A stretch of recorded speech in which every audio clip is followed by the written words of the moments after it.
se présente aux élections. C'est un banquier pourri qui n'a pas vu la crise arriver. Toute cette crise des subprimes, il en fait partie, il l'a créée, il fait partie du système, et maintenant il vient nous expliquer comment on va en sortir, et comment il va rendre les Français un peu plus... Et qu'il est le candidat du travail. Il nous prend pour des crétins.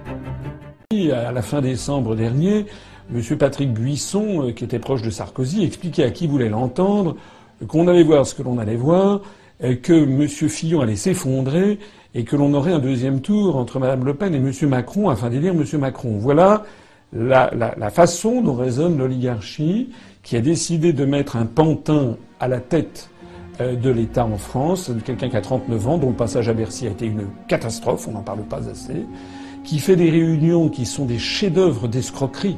J'ai vu qu'il fait passer des clips où on voit comme ça en message subliminal passer Zola ou Charles de Gaulle. Monsieur Macron ose se prévaloir de Charles de Gaulle. C'est abject, voilà.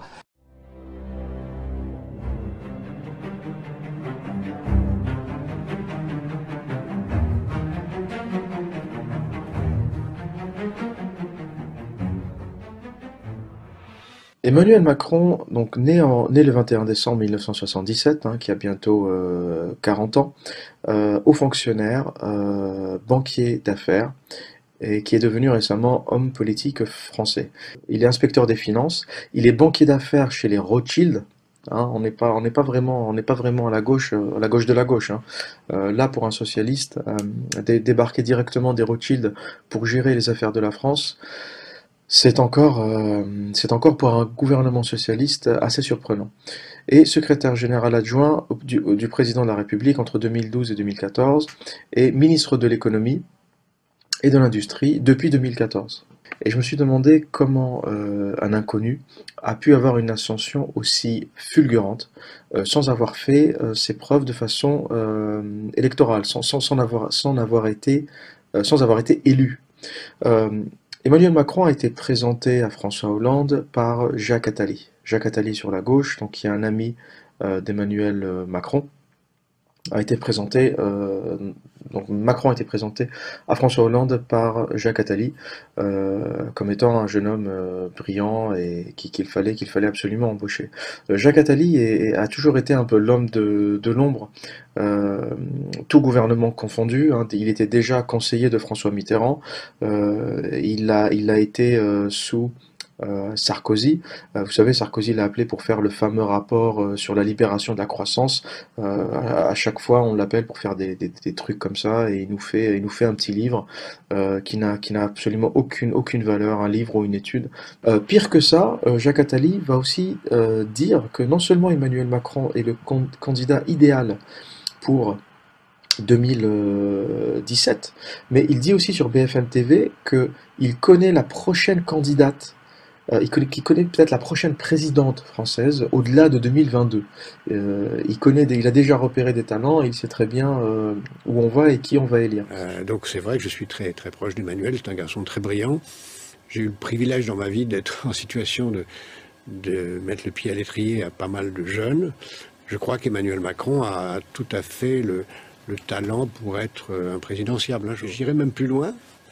Je crois que je connais celle qui viendra après lui.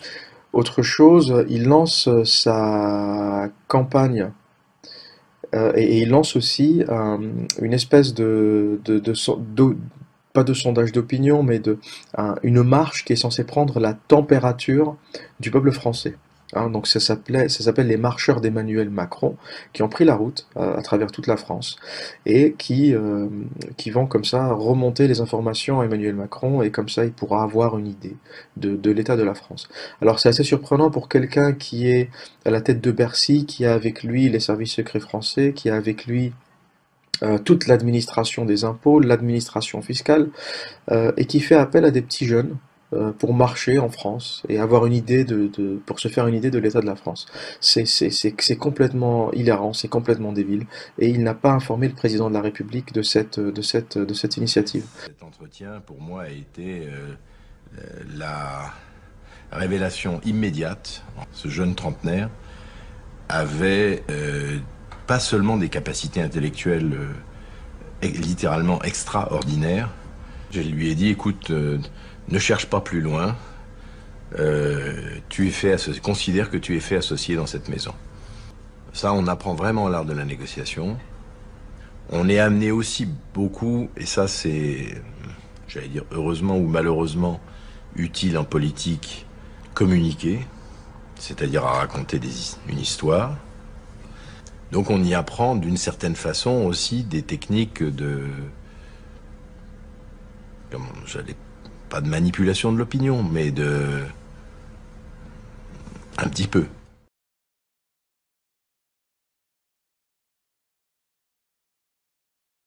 Voici Mike Poon, tout sourire, sur les bords de la Garonne. C'était il y a 2 mois. Depuis, l'homme est introuvable. Il s'est volatilisé. Disparition embarrassante, car l'État vient de lui vendre l'aéroport de Toulouse. Des éléments d'information que j'ai, c'est qu'il n'y a aucune préoccupation sur la matière économique qui nous concerne. Ça ne remet pas du tout en cause les projets. À Toulouse, les opposants à la vente de l'aéroport ne sont pas de cet avis. Surtout que le richissime industriel chinois serait recherché dans son pays pour corruption. On apprend par la presse qu'un aéroport est vendu. On apprend par la presse que l'acheteur est en fait véreux, est en cavale. Donc on est dans le grand n'importe quoi. À un scandale démocratique, ça s'ajoute peut-être maintenant un scandale tout simplement d'État. Aujourd'hui, beaucoup s'interrogent. L'argent a-t-il été versé? Y a-t-il eu des négligences? Les opposants exigent des réponses. Nous posons une question simple à M. Macron et au gouvernement. Nous voulons les preuves du paiement des 308 millions d'euros, premièrement. Et deuxièmement, la traçabilité pour vérifier que les fonds n'aient pas transité par des paradis fiscaux. Parce qu'auquel cas, on assisterait peut-être et probablement à une opération de blanchiment d'argent. Aujourd'hui, Emmanuel Macron, Manuel Valls et le Premier ministre chinois seront à Toulouse. Officiellement, la question de l'aéroport ne figure pas à l'ordre du jour. Belfort a un avenir industriel et que cet avenir industriel, il fait partie d'abord des engagements qui ont été pris de part et d'autre par Alstom, par General Electric, et de ces engagements qui sont suivis par le gouvernement et les pouvoirs publics de près, et aussi de l'engagement de l'ensemble des pouvoirs publics et des entreprises françaises sur le site de Belfort. Je considère que c'est de la part de Alstom une décision totalement inacceptable. On nous a expliqué qu'il fallait vendre Alstom Énergie pour conforter Alstom Transport. Monsieur Macron a pris des engagements solennels devant les salariés d'Alstom à Belfort.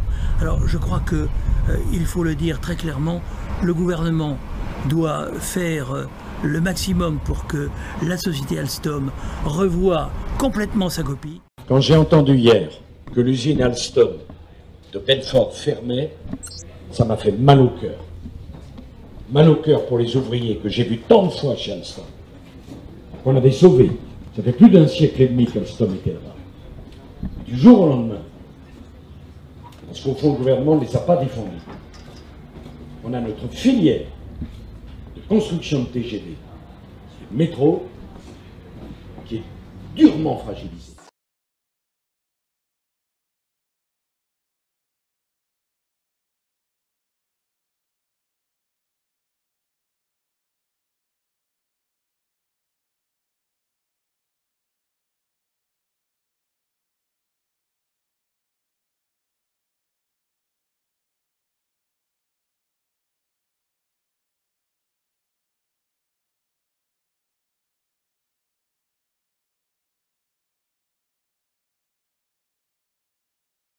Devinez qui m'a écrit, oui, à l'hôtel de ville, Emmanuel Macron. Oh, un courrier, alors j'en revenais pas. Monsieur Emmanuel Macron, vraiment c'est gentil de m'avoir écrit, mais votre courrier, il ne dit rien. C'est du blabla du début à la fin. Il n'y a pas une once de proposition politique. Et vous m'écrivez, pourquoi? Pour me demander, eh bien, de vous donner ma promesse de parrainage pour l'élection présidentielle. Ah ouais, mais non, en fait, ça va pas le faire. C'est juste pas possible que je vous parraine. Je vous explique pourquoi. De qui Emmanuel Macron est-il le nom? Eh bien, Emmanuel Macron, c'est le jeune énarque scribouillard qui a été notamment le rapporteur, enfin le rédacteur du rapport de monsieur Attali sous Nicolas Sarkozy. Vous savez, le rapport sur la libération de la croissance qui a permis la création du statut d'auto-entrepreneur et ensuite le développement des plateformes type Uber qui ont développé un esclavage moderne. Donc c'est hors de question. Ensuite, quand vous avez basculé chez François Hollande et que vous êtes devenu ministre, eh bien vous nous avez imposé vos lois Macron de déréglementation des métiers, mais aussi les lois, les mesures anti-écologiques comme les cartes Macron qui sont déjà en train de licencier. Mais c'est aussi l'imposition du travail du dimanche pour tout un tas de gens et surtout des femmes qui se retrouvent comme ça avec leur dimanche matin complètement brisé.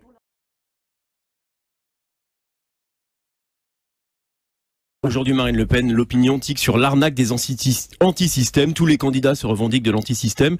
Est-ce que de ce point de vue-là, Emmanuel Macron, aujourd'hui, qui effectue une percée dans les sondages, ne vous a pas ravi la vedette de ceux qui sont contre le système, de ceux qui ne se présentent pas au sein d'un parti? Est-ce qu'il vous a pas un peu ringardisé de ce point de vue-là? Le système, c'est pas le parti. Le système, c'est précisément tout ce qui est autour du parti. Pardon, Monsieur Macron et Monsieur Minc l'a dit d'ailleurs dans une forme d'élan et d'aveu, c'est le meilleur candidat du système. C'est le candidat construit par le système. C'est-à-dire qu'il est le représentant de ceux qui défendent leurs intérêts personnels, leurs intérêts catégoriels, l'intérêt des grandes puissances financières et qui se moquent absolument totalement de l'intérêt du peuple ou de l'intérêt de la nation. Vous êtes candidate d'un parti qui a vu, par le biais d'autres pairs, où le vôtre se présenter 7 fois à l'élection présidentielle depuis 74, ce qui n'est pas d'ailleurs un problème, mais vous êtes dans le système comme tous les autres candidats, c'est ça le sujet. Le système, vous ne savez pas ce que c'est. Le système, c'est vous. Le système sont les banques. Le système, ce sont des gens qui sont déconnectés de la réalité du pays et qui, encore une fois, sont entre eux et défendent leurs propres intérêts. C'est ça le système, et qui imposent des politiques à l'encontre de la volonté des peuples. Le système, c'est ceux qui se sont coalisés en 2005 pour imposer la Constitution européenne aux Français qui avaient dit non par référendum à 55%. On le voit bien, il est l'instrument de certains milieux, de certains pouvoirs, il est l'instrument. C'est-à-dire la finance, des milieux de la finance, des banques d'affaires, des gens. C'est pas un peu facile. Mais si. Bah, c'est pas un peu facile. Vous connaissez quelqu'un qui peut faire des unes de magazines pendant un an de cette manière-là. Vous connaissez quelqu'un qui trouve autant de moyens en si peu de temps. Ah non, c'est pas ça du tout. Moi, je vous dis pourquoi on a mis Emmanuel Macron en une. Outre l'intérêt qu'il peut y avoir, c'est qu'Emmanuel Macron fait vendre. Il y a un vrai intérêt. Oui, mais il a fait vendre au fur et à mesure. Il a fait vendre parce que on a commencé par quand on fait la liste des unes, c'est invraisemblable. Des unes de magazines, d'hebdomadaires. Les grands médias se focalisent et en rajoutent et en rajoutent et en rajoutent et en rajoutent encore sur ce seul François Fillon, alors que d'autres, finalement, passent à travers les gouttes. Voilà. Notamment Monsieur Macron. Monsieur Macron, il y a des quantités de choses qui circulent à son égard, notamment sur des frais de bouche qu'il aurait dépensés à Bercy pour le compte de son parti politique en gestation. On ne sait pas du tout qui finance d'ailleurs ces espèces de shows à l'américaine qui doivent coûter des fortunes. Qui est derrière? Je suis absolument sceptique sur cette affaire. Et quand je dis sceptique, c'est le mot le plus modéré que je puisse choisir. Alors je vais vous dire, oui, ça ne marchera pas. Et ça ne marchera pas parce que les Français vont voir exactement ce que cette démarche signifie, ce qu'il y a derrière tout ça. Et qu'est-ce qu'il y a derrière? Derrière cet hologramme, il y a une tentative qui a déjà été faite plusieurs fois de très grands intérêts financiers et autres qui ne se contentent plus d'avoir le pouvoir économique, ils veulent avoir le pouvoir politique. Qu'à travers Emmanuel Macron, ces grands intérêts financiers auraient le pouvoir. Et d'ailleurs, c'est très simple, posez-vous une question, pourquoi ces heures et ces heures de télévision en direct, pourquoi ces couvertures de magazines, pourquoi ces pages et ces pages de photographies couleur autour de sujets autour d'histoires qui sont, vous l'avouerez, assez vides. Pourquoi tout ça? Parce que on a déjà essayé plusieurs fois. Essayé en 2007 avec Nicolas Sarkozy, ça n'a pas très bien marché. Essayé en 2012 avec Dominique Strauss-Kahn. Et ce sont les mêmes forces qui veulent réussir avec Macron ce qu'ils ont raté avec Strauss-Kahn. Or, pour moi, il faut que vous sachiez ça, et c'est absolument central, je ne suis pas pour que le pouvoir de l'argent prenne le pas sur la politique. Parce que le risque est immense. parce que les Français sont désorientés et souvent désespérés, j'ai décidé de faire à Emmanuel Macron une offre d'alliance. Un autre homme a joué un rôle important du côté plutôt Macron, c'est Danny Cohn-Bendit, qui a suivi l'évolution des choses et qui a conseillé à Emmanuel Macron d'accepter si François Bayrou venait et de faire un deal, etc. Donc en réalité, il y a peu de gens qui savaient ce qui se tramait, y compris dans les entourages les plus proches de l'un et de l'autre. Ils ont échangé beaucoup par texto depuis 48 heures. Ils se sont parlé cet après-midi et il y a un homme qui a joué un rôle, c'est Daniel Cohn-Bendit. Par le pédophile Cohn-Bendit. Là, je travaille avec des gosses. Bon. Avec des petits gosses.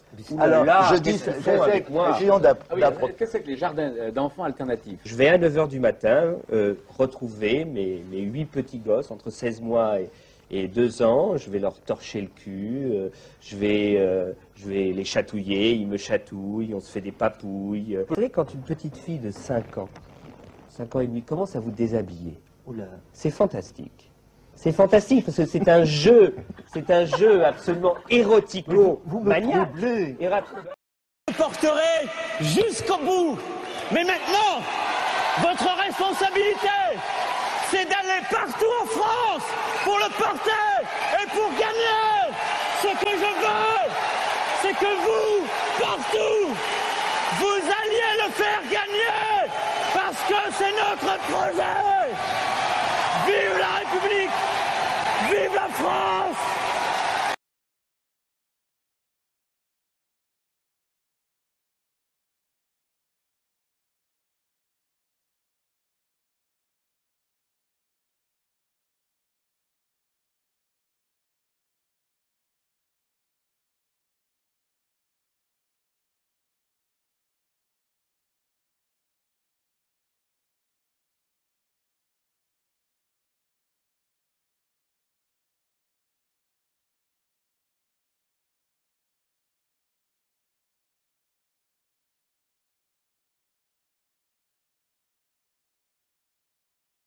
Moi, je suis là, vous savez, pour dire quoi aux Français? Pour dire que quel que soit le candidat pour lequel ils vont voter, sauf si c'est moi, ils auront au mois de mai un président de la République qui va être obligé de se plier au rapport des grandes orientations de politique économique. Voilà, de la Commission européenne du 18 mai 2016. Et qu'est-ce qu'on lit dans ce rapport? Il faut que les Français comprennent ce qui va se passer.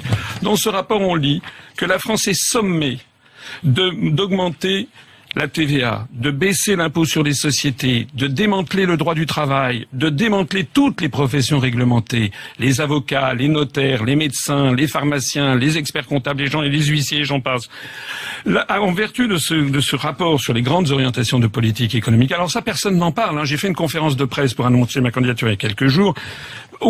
Personne dans la presse ne l'a repris. C'est pourtant fondamental. C'est à cette sauce-là que nous allons être mangés. J'invite les gens qui sont intéressés à venir sur notre site upr.fr pour découvrir également le démantèlement du droit du travail, la baisse des prestations chômage.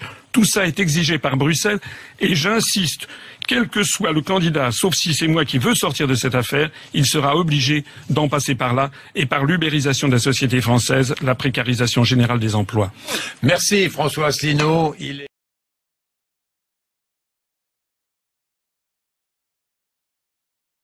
C'est incroyable qu'on appelle représentants des gens qui sont capables de nous trahir au dernier degré comme ça. Des gens qui sont capables de nous trahir au dernier degré comme ça. De nous trahir au dernier degré comme ça.